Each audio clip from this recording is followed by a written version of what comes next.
Hello students, ये भी एक इंट्रो वीडियो ही है। इसमें हम सर्वांग सम त्रिभुज के बारे में जानेंगे, तो हम इसे इंट्रो पार्ट सेकंड कह सकते हैं। दो पार्ट में हमने इसे डिवाइड किया है। इंट्रो वीडियो देख लेने का फ़ायदा ये होता है कि हम प्रश्नावली में जो क्वेश्चन होते हैं ना, उनको बहुत अच्छे से समझ जाते हैं, ठीक है, और हमारा बेसिक क्लियर होता है। ये भी इसका प्लस पॉइंट है। तो आइए जानते हैं सर्वांग सम त्रिभुज होता क्या है। देखिए, सर्वांग सम जो शब्द है इसको हम तीन तरह से डिवाइड कर सकते हैं, सर्व, अंग और सम। और अगर हम तीनों को साथ में पढ़ें तो हो जाएगा सर्वांग सम। अब इसका क्या मतलब है? सर्व का मतलब होता है सभी, अंग का मतलब यदि हम अंग ही रखें, और सम का मतलब होता है समान। तो यहाँ पे एक बात निकल के आती है कि कुछ ऐसी आकृतियाँ हैं जिनके यदि वे आकृतियाँ जिनके सभी अंग समान हों, सभी अंग समान हों। अब इसको और अच्छे से समझते हैं। जैसे यहाँ पे मैंने कोई आकृति बनाई, ये देखिए। अब आप कहेंगे ये तो गोला है या वृत्त है, ठीक है, तो वृत्त मान लेते हैं इसको, और इसकी त्रिज्या 5 सेंटीमीटर की है। और यहाँ पे भी मैंने एक वृत्त बनाया, उसकी भी त्रिज्या 5 सेंटीमीटर है। तो अगर हम इसको, इस वृत्त को इसके ऊपर रखेंगे तो ये वाला वृत्त इसको पूरी तरीके से ढक लेगा। तो हम कह सकते हैं कि इन दोनों वृत्तों में इनके सभी अंग इसके समान हैं। जितनी त्रिज्या इसकी है उतनी ही त्रिज्या इसकी है, जितनी परिधि इसकी होगी उतनी ही परिधि इसकी होगी, जितना क्षेत्रफल इसका होगा उतना ही क्षेत्रफल इसका होगा। तो हम कह सकते हैं कि इसके सभी अंग इसके समान हैं। तो हम ये भी कह सकते हैं कि ये दोनों वृत्त आपस में सर्वांग सम है। सर्वांग सम दिखाने के लिए ये चिन्ह यूज होता है बराबर, और ये थोड़ा सा ये आपको सांप जैसा बना देना है ये। तो ये सर्वांग समता का चिन्ह होता है। अब यदि हम यहाँ पे इस तरीके से बनाते हैं, एक त्रिभुज बना लेते हैं। ये देखिए, त्रिभुज तीन भुजाओं की बंद आकृति को त्रिभुज कहते हैं। एक ही तल में स्थित तीन भुजाओं की बंद आकृति को क्या कहते हैं? त्रिभुज कहते हैं, ठीक है। अब मान लेते हैं कि ये भुजा 2 सेंटीमीटर की है, ये भुजा 4 सेंटीमीटर की है, और ये भुजा 5 सेंटीमीटर की है। हमने सपोज किया है, ऐसे ही मान लिया, ठीक है। अब हमने यहाँ पे एक त्रिभुज और बनाया। ये देखिए, इसमें ये वाली भुजा इसकी 2 सेंटीमीटर, ये वाली भुजा 4 सेंटीमीटर, और ये वाली भुजा 5 सेंटीमीटर है। तो हम कह सकते हैं कि ये और ये त्रिभुज बिल्कुल समान है। अगर इस वाले त्रिभुज को उठा के इसके ऊपर रख दिया जाए तो ये वाला त्रिभुज इसको बराबर बराबर ढक लेगा। यानी दोनों में अंतर समझ में नहीं आएगा। दोनों को हम ऐसे पकड़ेंगे ना तो लगेगा जैसे एक ही त्रिभुज है, लेकिन जब उनको खोल देंगे तो 2 त्रिभुज निकलेंगे। तो हम कह सकते हैं, तो ये भी, इनके भी सभी अंग इसके समान हैं। तो इसकी प्रत्येक भुजा, इनकी ये वाली भुजा इसके बराबर है, तो इसे हम कहेंगे संगत भुजा। क्या कहेंगे? संगत भुजा। ये वाली इसके समान है, तो 4 और 4 तो ये संगत हो जाएगी, ये 5 और 5 ये संगत हो जाएगी। तो ये दोनों त्रिभुज भी कैसे होंगे? सर्वांग सम। तो बराबर का चिन्ह लगा के ये सांप बना देना है आपको इस तरीके से। तो ये सर्वांग समता का चिन्ह हो गया पूरा। तो ये दोनों त्रिभुज कैसे हैं? सर्वांग सम है। तो सर्वांग सम क्या होता है? सर्वांग सम का मतलब क्या होता है? तो हम इसको कह सकते हैं, अगर डेफिनेशन की बात करें, दो ज्यामितीय आकृतियाँ सर्वांग सम होती हैं यदि वह माप और आकार में समान हो। माप और आकार में समान का मतलब वही है जो हमने समझा। यहाँ पे पूरी माप जो यहाँ पे 2 सेंटीमीटर है, 4 सेंटीमीटर है या 5 सेंटीमीटर है, तो इनकी जो माप है वो बिल्कुल समान होनी चाहिए, और जो आकार हैं वो भी समान होंगे। जब माप समान होगी तो आकार तो अपने आप ही समान हो जाएंगे। दो त्रिभुज सर्वांग सम होते हैं यदि और केवल यदि एक त्रिभुज को दूसरे त्रिभुज पर अध्यारोपित करने पर मतलब उसको उसके ऊपर रखने पर पहला त्रिभुज दूसरे त्रिभुज को ठीक ठीक ढक लेता है।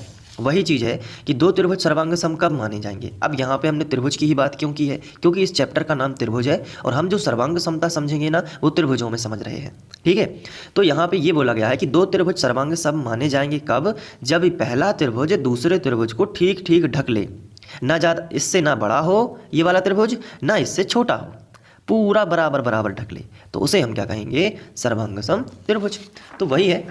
तो पहला त्रिभुज, यहाँ एक त्रिभुज दूसरे त्रिभुज पर अध्यारोपित करने पर, यानी एक के ऊपर एक रखने पर, यहाँ पे अध्यारोपित करने पर पहला त्रिभुज जो है दूसरे को ठीक ठीक क्या होता है? ढक लेता है। अर्थात दोनों त्रिभुजों में संगत कोण तथा संगत भुजाएं समान होती हैं। देखिए, संगत भुजाएं शब्द आया है यहाँ पे मैंने आपको बताया है। जैसे मैंने ये वाला उदाहरण लिया, तो ये जो है ये वाली दो, ये वाली दो दोनों बराबर है ना, तो ये दोनों हो जाएंगी संगत भुजाएं। ये वाली 4 है तो यहाँ पे कौन सी 4 है? ये वाली 4 है, तो ये दोनों हो जाएंगी संगत भुजाएं। संगत भुजाएं मतलब ऐसी भुजाएं जिनके बिल्कुल माप समान हो। कौन कौन से होंगे? मान लीजिए ये 60 अंश है, यहाँ पे ऐसे ही समझ लेते हैं कि यहाँ पे कितना है? 60, और अगर यहाँ पे 60 है तो ये दोनों संगत कोण होंगे, ठीक है, ये थोड़ा सा आपको समझना। या यहाँ पे 60 है तो ये दोनों संगत, यानी कि संगत कोण बराबर बराबर कोण होंगे दोनों त्रिभुजों में, कोई बड़ी बात नहीं है। संगत भुजाएं और संगत कोण समझना, यानी बराबर बराबर भुजाएं। ठीक है, तो इस तरीके से अर्थात दोनों त्रिभुजों में संगत कोण तथा संगत भुजाएं समान होती हैं। सर्वांग समता को चिन्ह ये वाला चिन्ह जो मैंने आपको पहले ही बताया है, बराबर के बाद ये छोटा सा सांप सा बना देना है, से निरूपित करते हैं। तो ये सर्वांग समता का चिन्ह है। अगर आप ध्यान रखेंगे तो थोड़ा और बारीकी से ध्यान रखना है। तो पहले आपको नीचे ले जाना है, फिर ऐसे ऊपर ले जाना है। ठीक है, पहले यहाँ से स्टार्ट करना है, पहले नीचे फिर ऊपर, ये सांप वाला जो चिन्ह है इसको। अब सर्वांग समता में और समरूपता में क्या अंतर है ये थोड़ा सा समझ लेते हैं।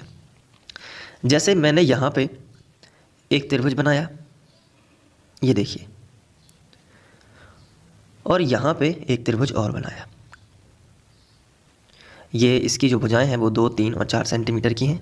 इसकी जो भुजाएं हैं 2, 3 और 4 सेंटीमीटर की। तो यहाँ पे ये दोनों त्रिभुज हम कहेंगे कि सर्वांग सम है इस तरीके से। लेकिन अगर ये त्रिभुज पहला वाला इस तरीके से है 2, 4 और 6, और अगर पहला वाला त्रिभुज ऐसे है, ये देखिए 1 सेंटीमीटर, 2 सेंटीमीटर और 3 सेंटीमीटर, तो हम कहेंगे कि ये सर्वांग सम नहीं है। तो इस तरीके से सर्वांग सम नहीं है। और एक चीज़ और होती है कि ये जो है लेकिन दिखने में तो एक जैसे हैं। ये है त्रिभुज, ये भी त्रिभुज है, तो ये जो देख रहे हैं उस तरीके से अगर बोला जाए तो दिखने में तो ये एक जैसे हैं, इसलिए हम इन्हें समरूप कहेंगे। समरूप का मतलब क्या होता है? दिखने में एक जैसे हो, समान जिनके रूप हों। अगर ये एक तरीके से कहा जाए कि अगर ये त्रिभुज है और ये इस तरीके से मैंने बना दिया, क्या ये दिखने में एक जैसे है? तो आंसर है नहीं, ये त्रिभुज है, ये चतुर्भुज है, तो हम कहेंगे ये समरूप नहीं है। और अगर एक जैसे हैं, दिखने में एक जैसे, छोटा बड़ा साइज चल सकता है, दिखने में एक जैसे हों, तो हम उन्हें कहेंगे कि ये समरूप है। तो ये है तो 10th में विस्तार से हम लोग 10th में पढ़ेंगे, अभी फिलहाल हमने इतना ही देखा। अब वापस से चलते हैं और सर्वांग सम त्रिभुज में कुछ महत्वपूर्ण अभिगृहित हैं, उनको भी देख लेते हैं। तो सर्वांग समता के अंतर्गत 4 महत्वपूर्ण अभिगृहित यहाँ पे हमें ध्यान रखना है। सबसे पहले होता है भुजा कोण भुजा, यानी कि भुजा का मतलब होता है साइड, कोण का मतलब होता है एंगल, तो साइड एंगल साइड। ठीक है, भुजा कोण भुजा, ये कैसे होता है, इनका क्या मतलब है? देखिए, जैसे 2 त्रिभुज बने हुए हैं और इसमें क्या है कि मान लीजिए कि ये भुजा है 4 सेंटीमीटर, या हम भुजा को अभी नाम नहीं देते हैं। अगर किन्हीं 2 त्रिभुजों में भुजा और कोण और भुजा मिल जाए, जैसे ये भुजा इसके बराबर हो और ये भुजा इसके बराबर हो और ये कोण भी इसके बराबर हो, तो हम कह सकते हैं कि दोनों त्रिभुज सर्वांग सम। जैसे हम इसको थोड़ा सा अब लिख लेते हैं। जैसे ये 4 सेंटीमीटर है, ये कोण 50 अंश है और ये जो भुजा है ये 3 सेंटीमीटर है। ठीक है, और इस त्रिभुज में भी ये जो भुजा है ये 4 सेंटीमीटर है, ये जो कोण है ये 50 अंश है और ये 3 सेंटीमीटर है। तो भले ही हमें बाकी 2 भुजाओं या बाकी एक जो भुजा बच रही है इसका माप नहीं है पता, लेकिन अगर हमें दोनों त्रिभुजों में 3 समानताएं मिली हैं, पहली भुजा, फिर दूसरी कोण और फिर तीसरी भुजा, यहाँ पे भी भुजा कोण भुजा, यानी कि पहले त्रिभुज की भुजा दूसरे त्रिभुज की भुजा के बराबर है, पहले त्रिभुज का कोण दूसरे त्रिभुज के कोण के बराबर है उसी भुजा के बाद, और उसके बाद ये लगातार हैं। आप देख सकते हैं भुजा कोण भुजा एक के बाद एक, यानी 2 भुजाओं के बीच में एक कोण है जो भी बराबर है। 2 भुजाएं बराबर मिल जाती हैं यदि दोनों त्रिभुजों में, और एक कोण यदि बराबर मिल जाता है तो हम कह देते हैं कि दोनों त्रिभुज सर्वांग सम हैं, हम तीसरी भुजा नहीं देखते हैं। ये एक रूल यहाँ पे दिया गया है। कहने का मतलब है कि हम कब 2 त्रिभुजों को सर्वांग सम बोल सकते हैं। तो पहला रूल तो हमने देखा कि तीनों भुजाएं बराबर हैं, तो हम यानी इनको एक दूसरे के ऊपर रख देंगे तो सर्वांग सम होंगे। लेकिन इसके अलावा भी नियम होते हैं कि हम 2 त्रिभुजों को सर्वांग सम कह सकते हैं। कब कह सकते हैं? जब उन दोनों त्रिभुजों में इस तरीके से समानताएं मिलें। हालांकि हर क्वेश्चन में मैं आपको समझाता जाऊंगा, लेकिन अभी थोड़ा सा आप देख लीजिए। दोनों त्रिभुजों में यदि भुजा के बाद का कोण और फिर कोण के बाद की भुजा, यानी 2 भुजाओं के बीच में जो कोण बनता है और दोनों भुजाएं, यदि ये 3 चीज़ें समान हैं तो हम कह देंगे, हमें तीसरी भुजा नापने की फिर ज़रूरत नहीं होगी, हम डायरेक्ट ही बोल सकते हैं कि दोनों त्रिभुज कैसे हैं, सर्वांग सम। दूसरी अभिगृहित है कोण भुजा कोण। इस बार क्या होगा, यदि ये कोण है, कोण से सटी हुई ये भुजा है और फिर यहाँ पे फिर कोण है।